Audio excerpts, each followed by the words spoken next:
Kannur ADM ആയിരുന്ന K Naveen ബാബുവിന്റെ മരണത്തിൽ അന്വേഷണം CBIക്ക് വിട്ട സംസ്ഥാന മന്ത്രിസഭ. നവീൻ ബാബുവിന്റെ മകൾക്ക് ആശ്രിത നിയമ വ്യവസ്ഥ പ്രകാരം ജോലി നൽകാനും മന്ത്രിസഭായോഗം തീരുമാനിച്ചു. ഇതിനിടെ CBI കൂട്ടിലടച്ച തത്ത എന്ന വിമർശനവുമായി CPM പത്തനംതിട്ട ജില്ലാ സെക്രട്ടറി രാജു എബ്രഹാം രംഗത്തുവന്നു. നവീൻ ബാബുവിന്റെ മരണം CBIക്ക് വിടാൻ സർക്കാർ നേരത്തെ തീരുമാനമെടുത്തിരുന്നു. ഇന്നത്തെ മന്ത്രിസഭാ യോഗം ഇക്കാര്യത്തിന് അംഗീകാരം നൽകി.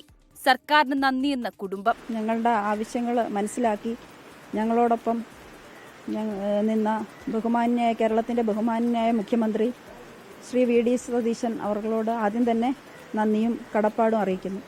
സത്യസന്ധമായ അന്വേഷണം നടക്കണമെന്ന് കുടുംബം ആവശ്യപ്പെട്ടു. CBI അന്വേഷണത്തെ CPM ഭയക്കുന്നില്ലെങ്കിൽ എന്തിനെതിർക്കണമെന്ന് സഹോദരൻ പ്രവീൺ ബാബു. സത്യസന്ധമായി അന്വേഷിക്കട്ടെ, എല്ലാ കാര്യങ്ങളും പുറത്തു വരട്ടെ, ഇതിന്റെ പിന്നിലുള്ള ഗൂഢാലോചന എല്ലാ കാര്യങ്ങളും പുറത്തു വരട്ടെ. ഞങ്ങൾക്ക് രാഷ്ട്രീയമില്ല, ഞങ്ങൾക്ക് ഞങ്ങൾ നീതി മാത്രമേ നോക്കുന്നുള്ളൂ.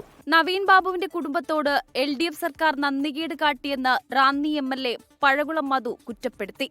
രാഷ്ട്രീയ പ്രതിയോഗികളെ ഒതുക്കാനുള്ള ആയുധമാണ് CBI എന്ന് പത്തനംതിട്ട CPM ജില്ലാ സെക്രട്ടറി രാജു എബ്രഹാം പറഞ്ഞു. പാർട്ടി നവീൻ ബാബുവിന്റെ കുടുംബത്തോടൊപ്പം. എന്നാൽ നവീൻ ബാബുവിനെതിരായ ജില്ലാ സെക്രട്ടേറിയറ്റ് അംഗത്തിന്റെ പരാമർശം അറിയില്ലെന്നും രാജു എബ്രഹാം. ജില്ലാ സെക്രട്ടേറിയറ്റ് മെമ്പർ ഹർഷകുമാർ അദ്ദേഹം ഏത് സാഹചര്യത്തിലാണ് പറഞ്ഞത് എന്നെനിക്ക് അറിഞ്ഞുകൂടാ. അദ്ദേഹവുമായി സംസാരിച്ചതിന് ശേഷം മാത്രമേ അതിന്റെ വിശദാംശങ്ങളെ സംബന്ധിച്ചിടത്തോളം നമുക്ക് വ്യക്തമാക്കാൻ കഴിയൂ.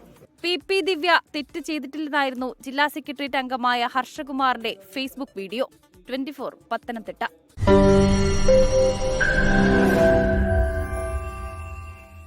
ലോകത്തെവിടെയായാലും ഏത് സമയത്തും 24 വാർത്തകളും ഓഗ്മെന്റഡ് റിയാലിറ്റി പാക്കേജുകളും എക്സ്പ്ലെയിനറുകളും വിശദമായി കാണാൻ ഞങ്ങളുടെ YouTube ചാനൽ നിങ്ങൾക്ക് സബ്സ്ക്രൈബ് ചെയ്യാം.